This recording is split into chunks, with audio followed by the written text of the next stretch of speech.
Del 1 al 4. Alzaré mis ojos a los montes, ¿de dónde vendrá mi socorro? Mi socorro viene de Jehová, que hizo los cielos y la tierra. No dará tu pie resbaladero, ni se dormirá el que te guarda. He aquí, no se adormecerá, ni dormirá el que guarda a Israel. Salmo 125, versículo 1 y versículo 2. Los que confían en Jehová son como el monte de Sión, que no se mueve, sino que permanece para siempre. Como Jerusalén tiene montes alrededor de ella, así Jehová estará alrededor de su pueblo, desde ahora y para siempre. Venimos en oración. Eterno buen Dios y buen Padre, te pedimos que sea usted hablando en nuestra vida, en nuestro corazón, oh Dios. Usted sabe y conoce, Señor amado, perfectamente la necesidad, oh Dios, que mi hermano y mi hermana, Señor, traen este día, Señor. Hemos dado alabanza y adoración en este lugar, Señor. Que sea usted hablando por medio de mí, oh Dios, y por medio de tus palabras, Señor, a los corazones de cada uno de mis hermanos, Señor. Todo esto te lo pedimos en el nombre de Jesús, Señor. Amén y amén. Puede sentarse. Amén. El día de hoy quiero hablarles acerca de la necesidad de estar en Dios. Este es el tema. Nosotros somos necesitados de estar cerca de Dios, como hemos leído en el Salmo 121, del versículo 1 al 4, y Salmo 125, versículo 1 al 2, habla acerca de eso, de la confianza en Dios. Amén. Entonces, en nuestra vida, creo que todo ser humano necesita estar protegido. Desde pequeño, desde que nacemos, incluso nuestra madre o el encargado o el padre o un familiar tuvo que habernos cuidado para que nosotros creciéramos. Tuvo que estar pendiente de nosotros para que nosotros no nos hiciéramos daño, porque un niño, como usted sabe, bien inquieto, anda por un lado, anda para otro, y por un medio descuido ya se golpea e incluso puede ocasionarse un accidente más grave. Entonces todos en nuestra vida, desde los bebés, adultos, incluso hoy en nuestra familia, necesitamos protección. De alguna manera la misión tiene protección también, y una como otra legalmente está protegida también. La misión, como nosotros nos conformamos, los pastores tienen protección del pastor general, de cierta manera. Entonces, de alguna manera todos necesitamos protección. Las empresas tienen protección también de seguros, los autos tienen seguros de choques, todos necesitamos protección en alguna parte de nuestra vida. Entonces la protección es muy necesaria en el ámbito físico, en el ámbito humano. El seguro social dice que nos protege, ¿verdad? Dándonos medicina, consulta gratis, etc. Entonces, sin embargo, en la vida espiritual también es lo mismo, pero es más importante. En la vida espiritual nosotros también necesitamos protección, pero no una protección cualquiera que un ser humano pueda dar, sino una protección divina. Y lo que estábamos leyendo aquí en Salmo 121 y 125 es un paralelismo. A esto se refiere de que los dos textos hablan similar o casi idéntico a lo mismo y se pueden comparar de cierta manera, aunque tiene sus detalles, ¿verdad? Eso es para saberlo como conocimiento general. Entonces el Salmo 121 habla acerca de la confianza en Dios, pero de manera personal. Dice el Salmo, si lo lee conmigo, dice el Salmo 121: alzaré mis ojos a los montes, ¿de dónde vendrá mi socorro? Mi socorro viene de Jehová, que hizo los cielos y la tierra. Y sigue diciendo: no dará tu pie resbaladero, ni se dormirá el que te guarda. He aquí, no se adormecerá, ni dormirá el que guarda a Israel. Entonces, el escritor del Salmo 121 habla de manera personal, de que nosotros de manera personal, nosotros debemos acudir a la protección de Dios.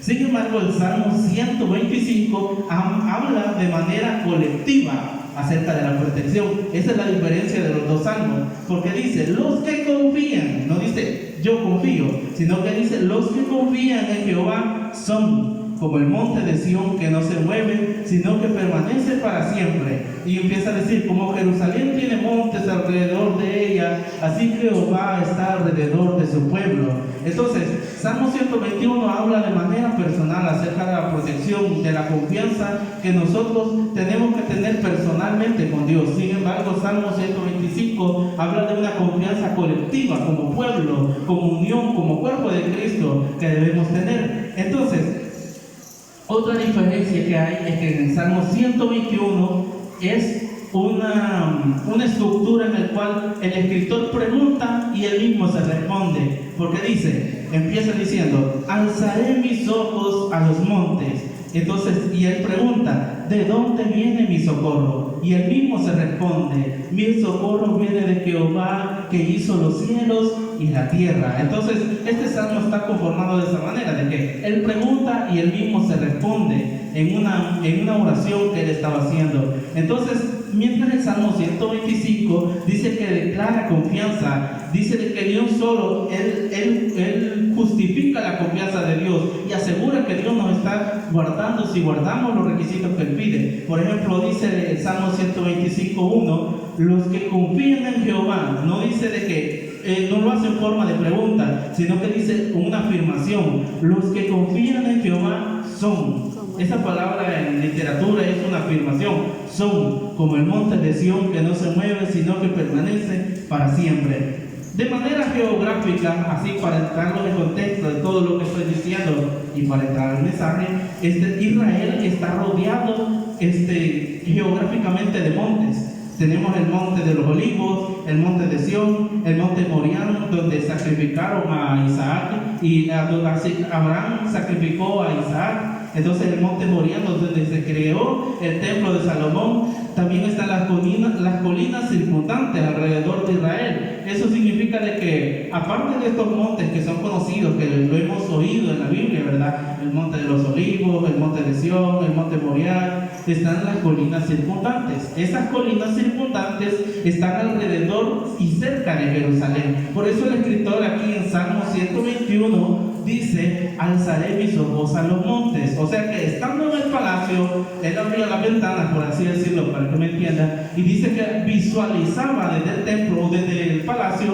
visualizaba los montes. Por eso el escritor escribió eso, y inspirado por el Espíritu Santo, y dice, alzaré mis ojos a los montes. También en la antigüedad, los montes o tener cordilleras geográficamente para un pueblo, para una ciudad, era una defensa natural.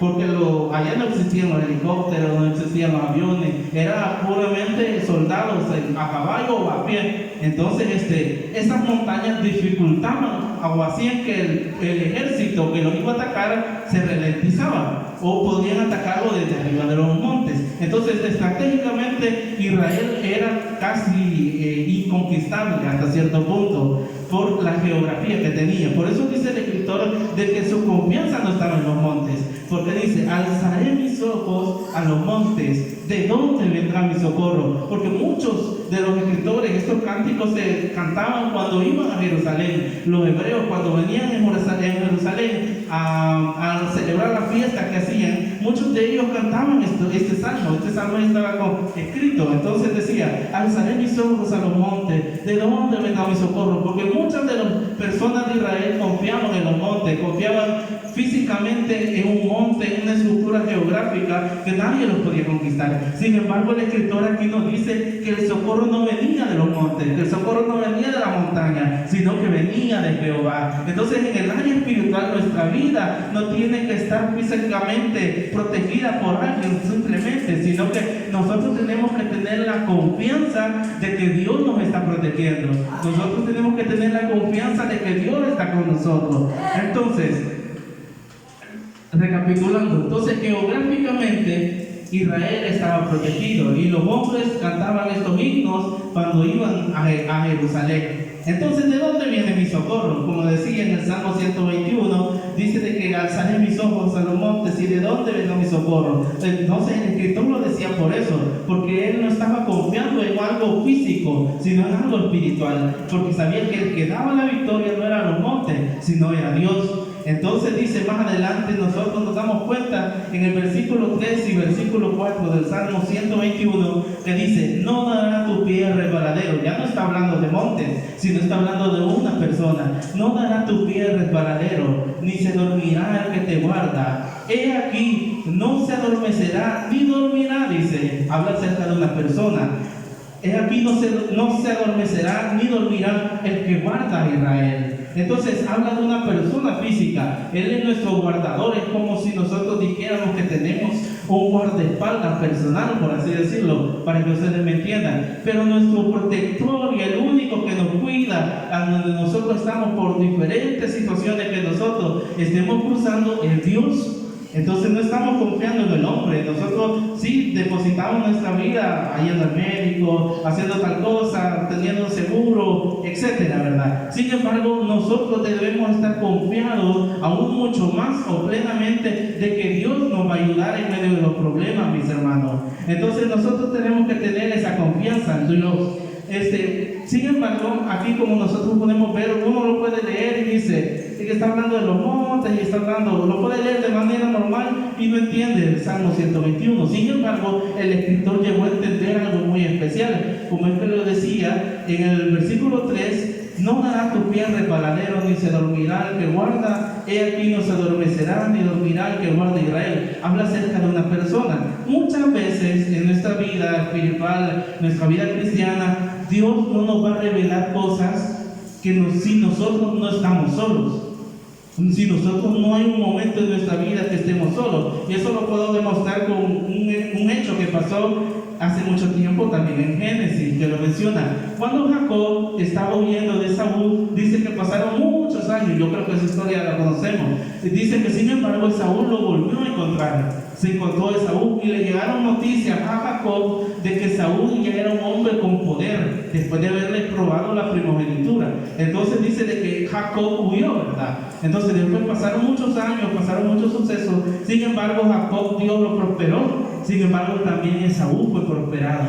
Entonces era un hombre de guerra, un hombre en el cual le gustaba la guerra bastante a Esaú y tenía un ejército. Sin embargo, Jacob era bendecido a diestra y siniestra por su familia, por ganado. Sin embargo, no era un hombre de guerra. Tenía sirvientes y todo, pero no era un hombre de guerra. Sin embargo, dice, cuando le llegaron la noticia de que Esaú lo iba a ir a visitar, lo iba a visitar, Jacob tuvo miedo, porque sabía que le había robado y Jacob había pensado de que si lo miraba a Esaú de nuevo, en ese tiempo lo iba a matar. Nosotros sabemos que Esaú dice que al final lo abraza y se reconcilian. Sin embargo, en ese entonces, en ese momento, Jacob tuvo miedo, porque tenía miedo de que lo matara a Esaú. Entonces dice de que él armó un plan y empieza primero a enviar de su grupo de personas y de su gente, empieza a enviar primero regalos a Esaú. Le envía animales y unos presentes. Sin embargo, Esaú sigue avanzando hacia donde está Jacob. Dice que después se halló un segundo grupo donde venían siervos y hijas. Sin embargo, Esaú siguió avanzando. Y dice que Jacob siguió enviando grupos. El tercer grupo era Lea y sus hijos. El cuarto grupo era Raquel y José. Cada vez iba dejando las personas más íntimas para él. Porque Raquel y José era la persona que amaba a Jacob más que los demás. De cierta manera la Biblia lo dice. Entonces dice, cuando envió todos los grupos, dice que Jacob se quedó solo. Y es ahí donde Dios se le revela. Dice de que Jacob se le apareció un ángel. Entonces hay cosas en nuestra vida espiritual. ¿Por qué no se le apareció el ángel en frente de toda la familia? ¿Por qué no se le apareció cuando estaba solo Raquel, José y Jacob? Sino que tuvo que aparecérsele cuando estaba solo.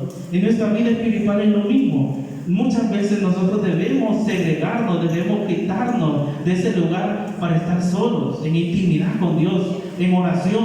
Nosotros de manera colectiva venimos a orar aquí, venimos a oír la palabra de Dios, venimos a cantar, pero hay momentos en la vida que colectivamente hasta cierto punto no nos va a hablar Dios, porque necesita que nosotros apartemos algo de intimidad con Él en nuestra vida espiritual. Entonces Jacob dice que recibió la bendición del ángel después de que estuvo solo. Entonces, si me acompaña a Daniel capítulo 3, también habla acerca de eso.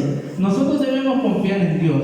Jacob dice de que confió, estuvo su tiempo a solas y Dios lo bendijo. Entonces, también hay cosas que Dios nos va a decir en silencio, a solas, en nuestra vida espiritual. Yo no sé por qué lo que está pasando usted en su problema, en su dificultad, pero muchas veces no recibimos respuesta porque nosotros no nos apartamos, solo esperamos los cultos matutinos, los cultos diarios, y eso no lo es todo. Nuestra vida cristiana debe fortalecerse, tanto en la iglesia, oyendo los mensajes y alabando, como de manera personal, fuera de la casa, en el colegio, en la escuela, donde nosotros andemos. Nosotros, dice la palabra de Dios, de que somos embajadores de Cristo, no somos gente de iglesia. La Biblia no dice que somos gente de iglesia, sino que somos embajadores. Nosotros somos representantes de Cristo aquí en la tierra. Por lo tanto, nosotros debemos dar el ejemplo, y también tenemos que prepararnos de cierta manera, en manera colectiva como iglesia y de manera solitaria también,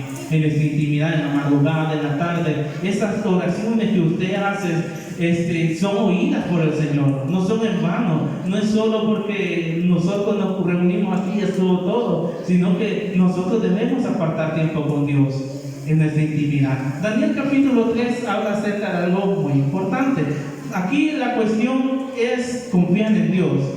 No nos dice en la Biblia que si Dios puede o no puede. Él puede, en fin.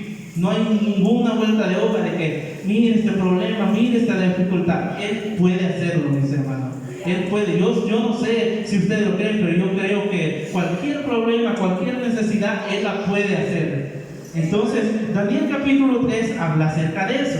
Dice de que versículo 12, Daniel capítulo 3 versículo 12, una historia muy conocida.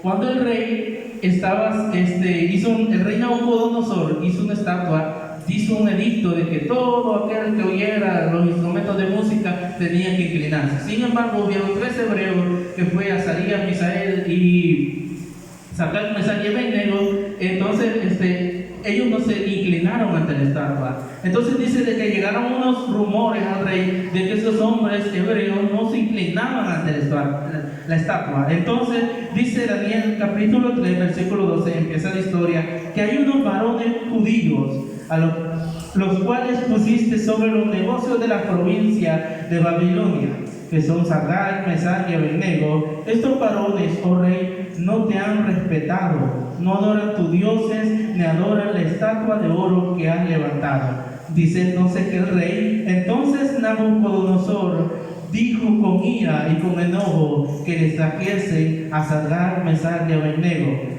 Al instante fueron traídos estos varones delante del rey. Más adelante en versículo 15, cuando estaban ellos presentes delante del rey, él les sentencia a estar en el horno de fuego. Le dice: ahora pues, ¿estáis dispuestos para que al oír el son de la bocina, de la flauta, del tamboril, del arpa, del salterio, de la zampolla y de todo instrumento de música, os postréis y adoréis la estatua que he hecho?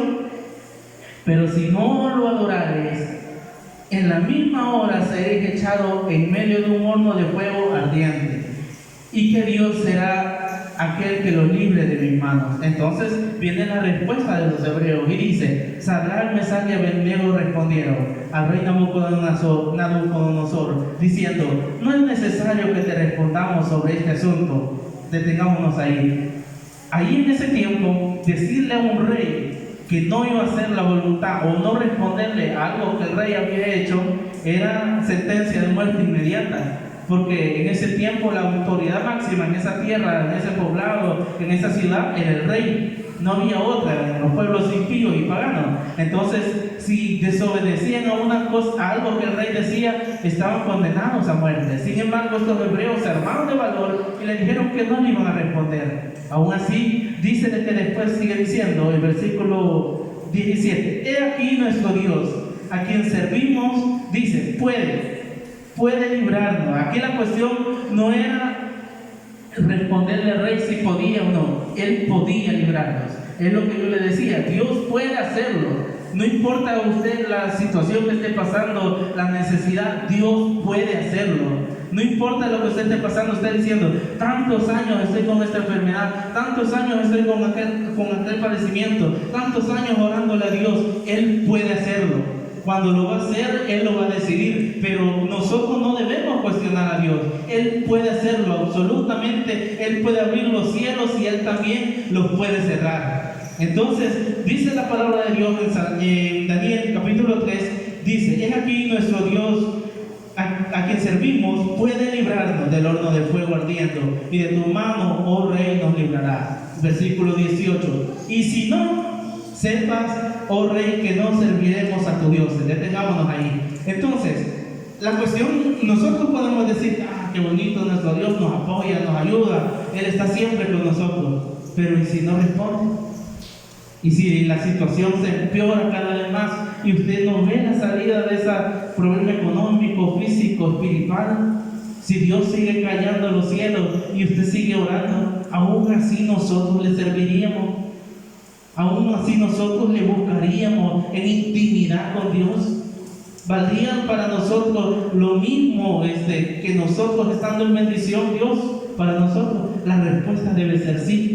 Absolutamente debe ser sí, porque dice que estos hebreos dijeron, el Dios a quien servimos puede librarnos. Ellos estaban seguros que Él podía librarlos del horno de fuego. Sin embargo, ellos también dicen, y si no, sepas, oh Rey, que no serviremos a tus dioses. Entonces ellos estaban en la posición de confianza total en Dios. Él puede librarnos, Él lo puede hacer. El problema, la dificultad que esté pasando, esa ansiedad, quizás esa paz que está, ese temor que está atacando tu paz todos los días, Él puede tranquilizar cualquier nervio, Él puede tranquilizar tu alma, Él puede vigorizar. Dice que da fuerza al cansado, aquel que no tiene ninguna. Dice que Dios multiplica la fuerza. Entonces, Dios puede hacerlo. Sin embargo, hay veces que Dios no va a responder. Y como les decía anteriormente, si nosotros no nos alejamos, si nosotros no tenemos una intimidad personal con Dios, nosotros tal vez muchas veces no podemos recibir esa respuesta que Dios tiene para con nosotros. El Salmo 125, volvamos, dice de que los que confían en Jehová son, dice, es otra afirmación de la que Dios hace.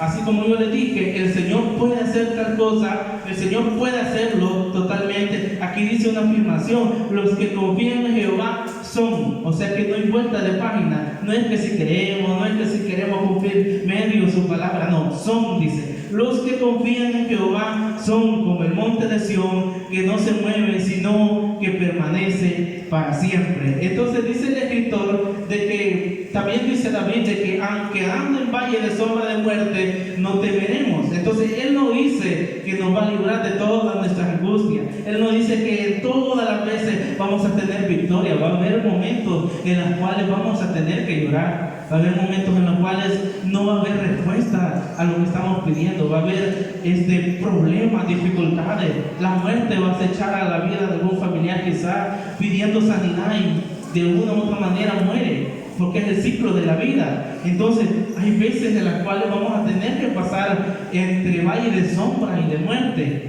teniendo temor, teniendo ataques por el enemigo de una o de otra manera, espirituales, emocionales, físicos. Sin embargo, nosotros aún en ese valle de sombra y de muerte, nosotros debemos tener la confianza plena de que Dios lo puede hacer. También vamos a Mateo rápidamente. Mateo capítulo 5. Amén. Mateo capítulo 8, perdón.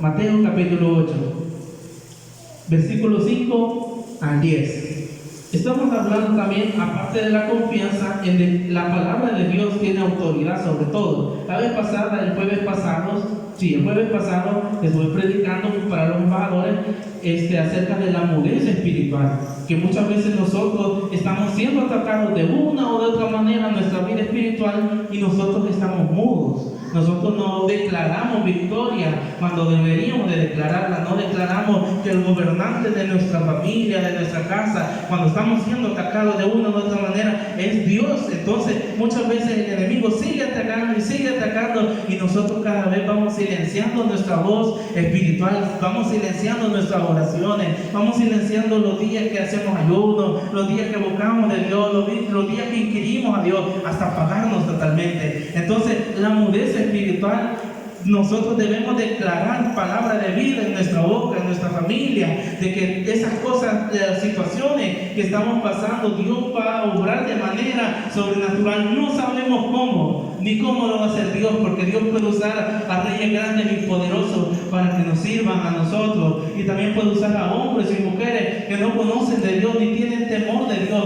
pero por la misericordia de Jehová, nosotros no hemos sido consumidos. Entonces dice su palabra en Mateo capítulo 8, versículos 5 al 10, acerca de la palabra, narra acerca de que Jesús sana al siervo de un centurión, y dice su palabra en Mateo 8:5: Entrando Jesús en Capernaum, vino a él un centurión rogándole y diciendo: Señor, mi criado está postrado en cama, paralítico, gravemente atormentado. Y dice la respuesta de Jesús: y Jesús le dijo: yo iré y le sanaré. Entonces el centurión le dijo, respondiendo el centurión dijo: Señor, no soy digno de que entre bajo mi techo, solamente di la palabra y mi criado sanará. Y justamente después de eso, él dice unas palabras muy importantes: porque también yo soy hombre bajo autoridad, y tengo bajo mis órdenes soldados. Y dice: y digo a este: ven, y va, y otro: ven, y viene, y a mi siervo: haz esto, y lo hace. Oigan la declaración que hizo Jesús.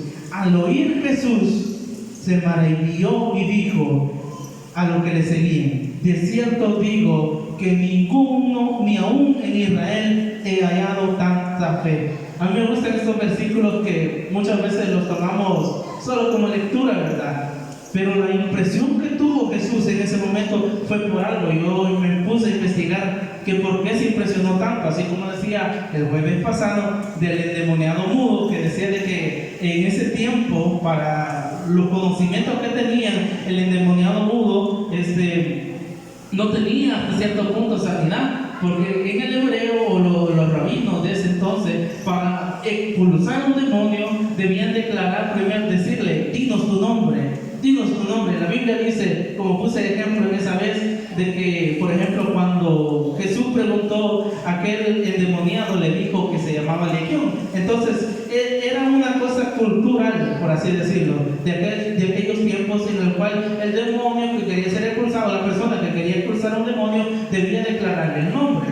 Entonces, ellos decían: ¿cómo te llamas? Y hacían todo un ritual para sacarlo. En ese tiempo, en el tiempo de Israel, los rabinos. Entonces, entonces yo dije de que el mudo que había llevado a Jesús, dice de que era un endemoniado mudo. Entonces, al no declarar su nombre, técnicamente, o en ese tiempo estaba perdido, no había salvación para esa persona endemoniada. Sin embargo, Jesús, según pronunciar su nombre, dijo que Espíritu sal, y salió. Entonces la gente el jueves pasado que predicaba decía acerca de eso, de que el endemoniado, toda la gente se maravilló de que el endemoniado había sido expulsado, porque dice: nunca se habían visto esas maravillas grandes en este lugar. Entonces, esos detallitos que trae la Biblia son por algo, no son solo por decirlo, ¿verdad? Entonces dice, cuando Jesús dice, al oír Jesús, se maravilló. ¿Pero por qué se maravilló?, me preguntaba yo. Entonces,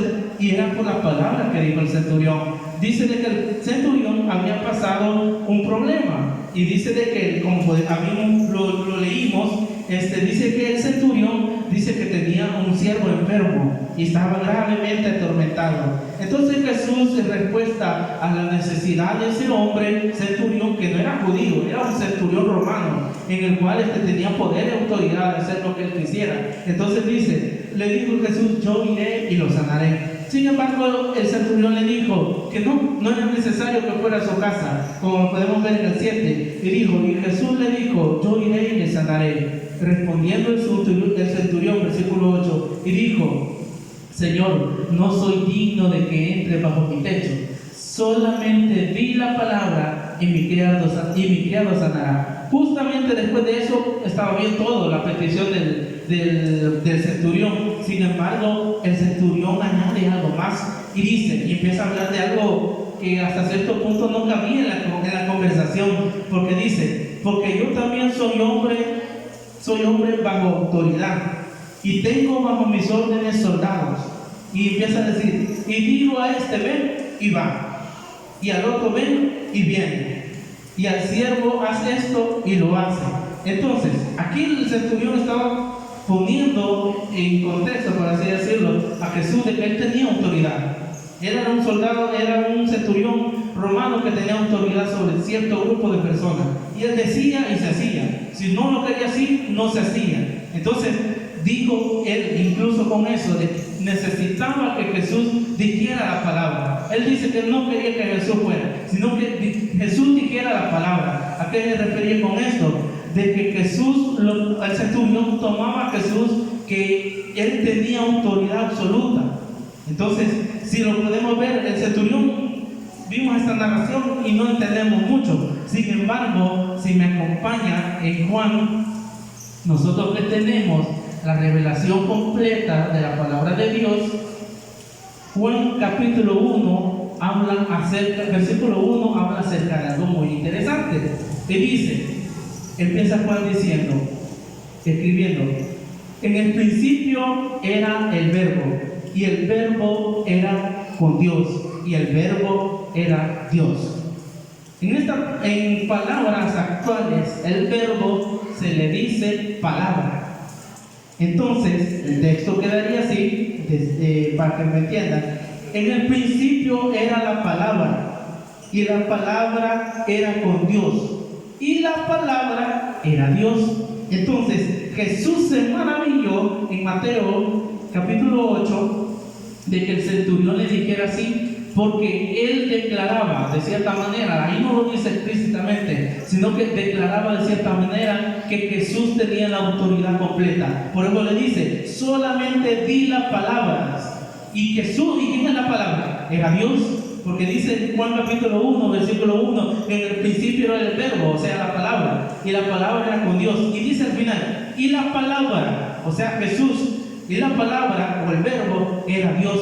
Entonces, cuando dice este centurión que ni conocía quizás la ley judía, ni sabía nada de eso, él reconoció que Jesús tenía autoridad completa. Por eso dice, solamente di la palabra. O sea que aquí lo podemos leer, solamente di la palabra de una manera física. Sin embargo, en el momento espiritual, ahí dice solamente él podía sanar el siervo que tenía atormentado. Y no era incluso que llegara a su casa, porque él tiene autoridad máxima sobre todo lo creado. Dice su palabra de que sobre lo visible y sobre lo invisible, sobre lo que está arriba del cielo, en la tierra y debajo de la tierra, toda autoridad se le fue entregada a Jesús. Entonces dice, cuando el centurión le pidió que solamente di la palabra y mi criado sanará, dice de que él juntamente dice de que él tenía autoridad. Dice que le decía a los siervos, ven, y iban, y dice que le decían ven, y venía. Entonces él reconoció de qué palabra le estaba hablando el centurión. Entonces Jesús dice, al oírlo, dice, por eso él reaccionó de esa manera. Al oírlo Jesús se maravilló, porque él no estaba hablando de una manera física, de solo di la palabra, solo ora por mí y yo sé que va a sanar, sino que él reconocía detrás de todo eso la autoridad que tenía Jesús.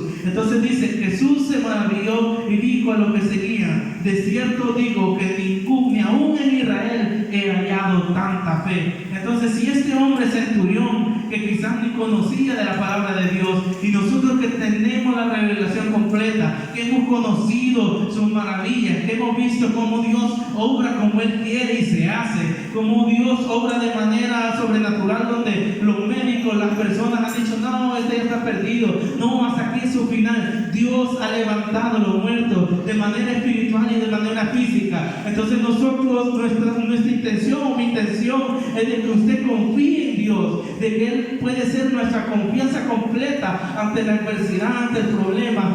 No importa cómo se llame, Él lo puede hacer. Él lo va a hacer cuando Él quiere y cuando Él le plazca. Dice de que Él tiene incluso la llave de la muerte y del Hades. Dice, o sea que toda autoridad fue entregada en Jesús después de que Él murió en la cruz del Calvario. Incluso la tenía antes de que nosotros naciéramos. En el principio, cuando Dios creó los cielos y la tierra, Él era la palabra, Él era el verbo y el verbo era Dios. Entonces, mi intención con este mensaje es que usted vuelva a cobrar ánimo, que siga orando, que siga inquiriendo con Dios, que siga viniendo a este lugar para alabar, para bendecir su nombre.